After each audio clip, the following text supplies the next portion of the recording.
Chers amis, elle sert concrètement à quoi la philosophie dans la société? Que nous apporte-t-elle réellement et qu'est-ce qu'on y gagne?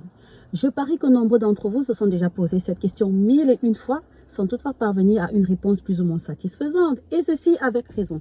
Si nous partons simplement du fait que depuis la nuit des temps, la philosophie comme matière a toujours été considérée comme quelque chose de très théorique, immatériel pour certains, ésotérique pour d'autres, par conséquent incompréhensible et surtout inutile. Ça, je vous l'accorde, je vous le concède. La preuve en est que moi, ici, en l'occurrence, avant d'être en plein dans la philosophie, je me suis toujours posé ces mêmes questions. Parce que quand j'ai eu mon baccalauréat au Cameroun, en fait, il a fallu justement faire un choix rapide, sachant qu'il y avait la contrainte du temps. Et la seule option qui se présentait à moi, c'était la philo, parce que quand je sors de ma terminale, je suis tellement passionnée par cette matière. Pourquoi? Parce que ma prof de philo, elle était tellement passionnante. Et pendant quasiment toute ma première année, je me disais, mais qu'est-ce que je fous en philo? C'est vrai que j'adore cette matière parce qu'elle me permet vraiment de sortir de mon ordinaire quotidien et d'aller un peu chercher des causes un peu plus métaphysiques de mon réel. J'ose l'avouer en toute transparence aujourd'hui, j'ai toujours été très sceptique quant aux aspects pragmatistes, réalistes et surtout constructifs de la philosophie, sans toutefois oublier les débouchés. Il faut y penser, je vais dire, quand on choisit une filière, on vient d'avoir son baccalauréat, on doit pouvoir justifier les motivations qui nous ont poussé à prendre justement cette décision, à faire ce choix et dire justement à nos proches que si j'ai fait ce choix, c'est parce que je me projette à long terme. Il faut toujours voir l'après. Ok? Et pour être honnête, c'est en pratiquant la philosophie que j'ai pu répondre une à toutes les questions que je me posais préalablement. Ok? Comme pour dire que c'est en pratiquant la philosophie qu'on arrive à comprendre cette matière, qu'on arrive à répondre aux questions qu'on se pose au quotidien. Et je vous assure qu'on arrive à mieux comprendre les choses avec beaucoup plus de rationalité et de clairvoyance. C'est d'ailleurs la raison pour laquelle j'ai décidé ici d'essayer de répondre à cette question afin d'aider certaines personnes qui se posent encore cette question sans toutefois justement avoir une clairvoyance là-dessus.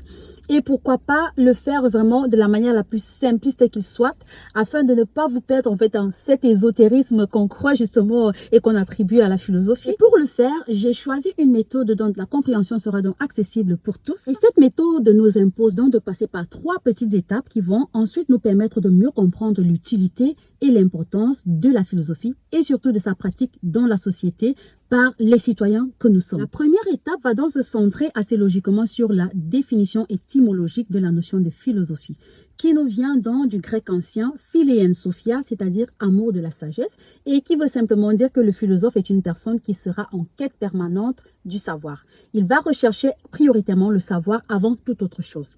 Et cette première étape nous mène inéluctablement à la deuxième étape. La deuxième étape nous conduit quant à elle vers un personnage phare et mythique de l'histoire de la philosophie, Socrate, 470-399 avant Jésus-Christ.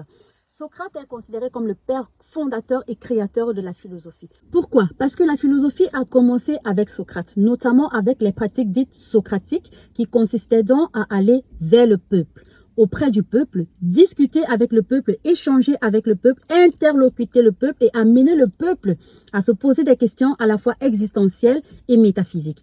Passer le temps justement à amener les gens à se poser des questions qui allaient au-delà des besoins prioritaires de chaque être humain. Et justement, d'après Socrate, chacun de nous porte en lui le savoir sans toutefois en avoir conscience. Raison pour laquelle, grâce à l'une de ces méthodes devenues très populaires, appelée la maïeutique socratique, nous allons pouvoir aller chercher au fond de nous le savoir inné qui est caché et dont nous n'avons pas conscience pour pouvoir justement mieux en jouir. La maïeutique socratique, pour donc la définir de la manière la plus simple qu'il soit, c'est simplement l'art d'accoucher les esprits et de leur faire enfanter la vérité. Socrate ici, en interlocutant et en questionnant ses interlocuteurs, veut simplement amener ces derniers à se ressouvenir du savoir enfoui en eux. Ok? Et c'est ça qu'on appelle en philosophie la théorie de la réminiscence qui, elle, prend naissance ou prend corps sur celle de l'immortalité de l'âme. L'âme étant immortelle, elle détient déjà préalablement, de façon essentielle, le savoir. Et grâce donc à la maïeutique socratique qui est dans l'art d'accoucher les esprits et de leur faire enfanter la vérité, nous allons pouvoir nous ressouvenir de tout le savoir enfoui en nous afin de le faire ressurgir et d'en jouir pleinement. Nous arrivons inexorablement enfin à la troisième et dernière étape de cet essai de définition de l'importance et de l'utilité de la philosophie au quotidien par les citoyens que nous sommes en société. Désolé, il a commencé à pleuvoir. Faire de la philosophie, c'est aussi supporter une météo bipolaire. Surtout ici en Belgique, ça change tout le temps. Donc voilà. Alors, cette troisième étape, c'est la plus courte. ok? C'est donc celle qui va nous permettre de mieux comprendre en fait l'acception de la notion d'âme. Parce que quand on parle de l'âme, en fait, il faut vraiment pas faire l'amalgame. L'âme ici, ce n'est pas dans le sens, je vais dire, spirituel ordinaire que vous connaissez, ok? Parfois, on mélange l'âme et l'esprit. Ça n'a rien à voir. Ici, quand on parle de l'âme, du moins dans la compréhension et l'explication de Socrate, il s'agit d'une sorte de conscience unifiée, ou alors ce qu'on appelle encore une matrice énergétique antérieure qui serait à l'origine de tout.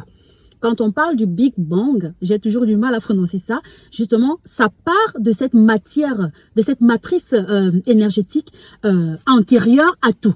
C'est-à-dire, elle naît du néant, elle vient du néant et elle finit sa course dans le néant.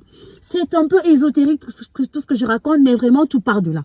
Donc l'âme ici, c'est vraiment une sorte de matrice énergétique qui serait donc à l'origine de tout ce qui existe dans le monde et dans l'après-monde, c'est-à-dire dans la physique et dans la métaphysique. Ok?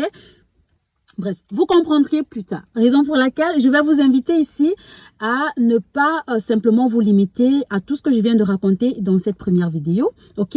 Prenez en compte tout ce que je viens de raconter et retrouvez-moi dans une deuxième vidéo afin que je puisse pousser l'explication un peu plus loin parce que je suis consciente que tout ce que je raconte reste aussi ésotérique, mais en plus de l'ésotérisme en fait de la philosophie en elle-même, il y a cet aspect de se dire qu'en fait, c'est vrai que j'essaie de comprendre ce qu'elle dit, mais malgré mon effort, je n'arrive pas à comprendre, d'où l'ésotérisme en fait. Sauf que quand on arrive à passer au-delà, on arrive à passer outre la difficulté de compréhension. C'est là qu'on se rend compte qu'on commence à faire de la philosophie. Raison pour laquelle on a souvent tendance à taxer les philosophes de fous. Parce que malheureusement, nous, on a une façon justement de faire qui est atypique et qui n'est pas vraiment conventionnelle et même ordinaire par rapport à d'autres sciences. Et donc, pour résumer les 3 étapes que je viens de vous décrire ici, ok, je dirais que la philosophie, c'est simplement une pratique qui va donc nous aider, et ceci de façon permanente, à mieux faire valoir tous les savoirs enfouis en nous dont nous n'avons pas forcément conscience et qui sont nécessaires pour notre meilleure compréhension de l'univers, de l'être, de l'étang, de tout ce qui existe autour de nous et après nous. Ok, c'est-à-dire ce que j'ai appelé la physique et la métaphysique. Grâce à la philosophie, nous aurions cette capacité de pouvoir justement mieux comprendre ce qui existe autour de nous. Ça, c'est vraiment le premier point de l'importance de la philosophie dans notre vie au quotidien. Et quand on met en application justement ce point, ok, de l'importance de la philosophie au quotidien, nous allons nous rendre compte que prochainement, avant de nous positionner sur un sujet, je veux dire politique, économique, social, psychologique, I don't know, nous n'allons plus nous arrêter à la première phase instinctive en fait de notre pensée. Nous allons avoir cette habileté et cette aptitude à vouloir surpasser l'instinct, aller au-delà de ce qui nous vient directement en tête et de mieux comprendre en fait ce qui pourrait se cacher après ce qui est facilement accessible à nos sens et à nos affects. La philosophie reste à ce niveau quelque chose de très absurde, je le sais. Cependant, je vais vous dire un petit secret. Pour passer le cap de cette absurdité, il faut simplement donner du sens à la philosophie. C'est en donnant du sens à la philosophie qu'on voit en fait que l'absurdité ici n'est qu'illusoire. Au contraire, la philosophie, c'est quelque chose de très sensé. Pourquoi? Parce qu'on arrive à y donner de l'importance, de la volonté et à y trouver un sens qui serait jusque-là. J'espère que mes explications vous ont quand même ouvert un peu plus les yeux sur la compréhension de la philosophie, sur l'utilité de la philosophie dans nos pratiques au quotidien en tant que citoyens vivant dans une société et surtout en communauté. Je vous remercie de m'avoir suivi. On se retrouve dans une prochaine vidéo. Love you, kiss!